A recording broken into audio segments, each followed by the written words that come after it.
All right, so in order to get the cab off, we have to get to the cab bolts. Cab bolts are under the carpet, up here and back here on both sides.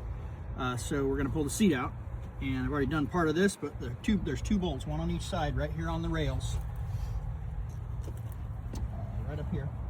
And then you slide the seat all the way forward and flip the back up.